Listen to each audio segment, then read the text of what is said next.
수술 예약을 잡고 방문하시면 수술 설명도 드리고 궁금해하시는 부분에 대해 답도 해드리는데 가끔 원장님이 직접 수술하시는 거죠? 라는 질문들을 의외로 많이 듣게 됩니다.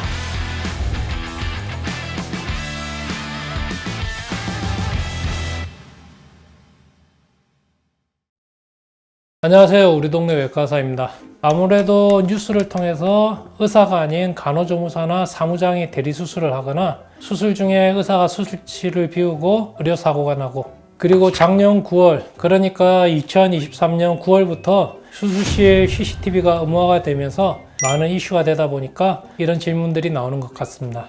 저도 저런 뉴스들을 보다 보면 어떻게 저럴 수가 있지 싶은데요. 그러니까 병원에 치료받고 수술 받으러 왔는데 어떻게 의사가 아닌 다른 사람이 수술을 하고 어떻게 내 환자를 다른 사람, 그게 비록 동료 의사라고 하더라도 다 맡길 수는 없는데 물론 어려운 수술의 경우에는 동료 의사를 불러서 같이 의논도 하고 같이 수술도 하면서 도움을 받을 수는 있지만 도움을 받더라도 전적으로 다른 의사에게 맡기는 경우가 없는데 어떻게 간호조무사나 의료기사 같은 비의료인한테 수술을 맡긴다는 건 제 기준에서는 도저히 상상도 할 수 없는 일입니다. 하지만 실제로 저런 경우가 있다고 하니 하여간 저는 저런 대리수술에 대해서는 의사 면허 취소뿐만 아니라 훨씬 더 강력한 처벌이 필요하다고 생각하고 있습니다. 수술실 CCTV의 경우에는 CCTV를 설치함으로 우려되는 여러 가지 문제점들이 있기는 하지만 제 기본적인 입장은 환자나 보호자가 요구를 하면 촬영을 하는 게 맞다고 생각하고 있습니다.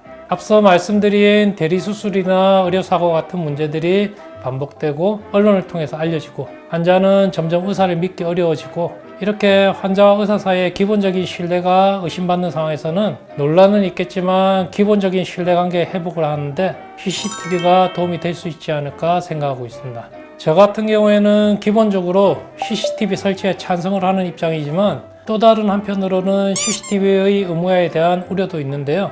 제가 개인적으로 제일 우려되는 부분은 보안입니다. 저 같은 경우에는 탈장이나 항문 수술을 많이 하기 때문에 수술 특성상 하반신 부분이 노출될 수밖에 없는데요. 혹시 이런 수술 영상이 유출된다면 이건 상당히 심각한 문제입니다.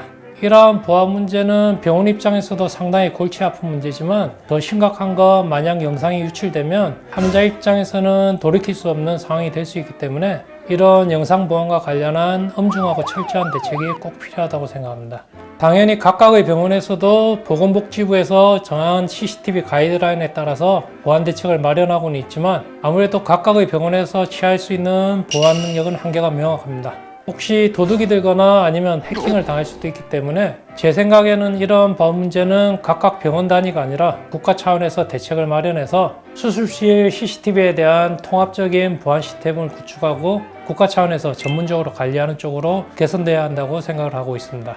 일단 저희 병원 같은 경우에는 극소마취로만 수술을 하기 때문에 수술하는 동안 환자분은 깨어 있습니다. 그래서 수술하면서 환자랑 대화를 하기도 하고 불편한 점이 있으면 직접 이야기도 하시기 때문에 앞서 말씀드린 대리수술이나 수술 중에 자리를 비우는 문제는 없으니까 걱정하지 않으셔도 됩니다.